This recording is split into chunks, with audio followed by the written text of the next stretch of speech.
For certain, Marilyn was much more, as will be explained, than a sex symbol characterized as a dumb blonde, and Kilgallen was much more than simply a newspaper columnist and TV quiz show star, though these accomplishments were impressive. The intention here is thus to shine more of a spotlight on each of the three personalities by including verifiable, accurate accounts from credible, little-known primary sources who knew them, or from books or articles written close to when they lived and died by those who knew them best. This way, untrue accounts about their tragic deaths don't undermine what they meant to the world beyond those sensational headlines, distortions of history that should be erased from the public's mindset. Such a state of affairs is especially true regarding JFK's assassination, due, it seems clear, to the misconception of it being the greatest American murder mystery in history, to the point where it has become a part of offhand comments, such as, "You have about as much chance of finding a four-leaf clover as finding out who killed JFK. The odds of cleaning up the planet in lieu of global warming are even higher than identifying who was on the grassy knoll when Kennedy was shot." Or, "I'm about as likely to tell you what happened as I am to confess I killed JFK." As for Marilyn, perhaps less for Kilgallen, whose celebrity status was buried for 50-plus years after she died, most people look at the movie star with a stereotypical perception that she was a sexpot who became a star only because of that appeal, instead of her being what she really was, an accomplished actress and a very caring and intelligent human being, as will be presented here.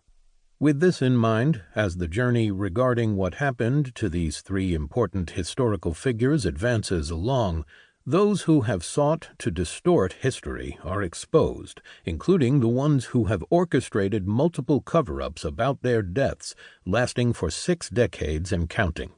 Shame on them, since John Kennedy, Marilyn Monroe, and Dorothy Kilgallen deserve better. To that end, this author, as the voice for each of the three regarding the defining moments in their lives, will continue his attempt, based on the compelling new evidence in this book, to convince Congress that the events surrounding JFK's death must be re-examined, and that both Marilyn and Dorothy's cases must be reopened to a thorough investigation by the authorities in Los Angeles and New York City. When this happens, justice may finally prevail, leading to further research based on my contributions to history. Mark Shaw. Introduction. "Are you sure?" Bobby Kennedy asked his brother, the newly elected President of the United States, shortly after the 1960 election. "I don't want to be Attorney General. I can teach, write, travel, and enjoy a great career while you are running the country." As the meaty discussion continued over dinner, Kennedy family confidant John Siegenthaler, later entrusted by Bobby enough to assist with the writing of his book The Enemy Within, about the undercurrent of mob rule infecting America, listened with avid interest as RFK paused before speaking.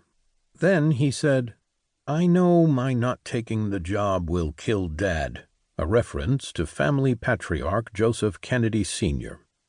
Siegenthaler, who related these events during an interview with this author in 2015, then listened to an exchange of arguments for and against Bobby becoming Attorney General, including the anticipation that the appointment would be heavily criticized. The next morning, Siegenthaler, still dazed by what he had heard the night before, attended a breakfast meeting with both men. Listening carefully without comment as the three men enjoyed bacon and eggs at JFK's Georgetown flat, the president-elect said, "Now, about my situation, there is no one around I really know. I need someone who will be interested in my interests, and I need you." After a short pause, JFK added, "You are best qualified to handle organized crime and so forth," before pouring them both some coffee. Still unconvinced during the roughly 10-minute exchange, Bobby said, "Well, I have some points to make." But the president-elect ended any debate by stating, "Besides, Dad wants this, and when he wants..."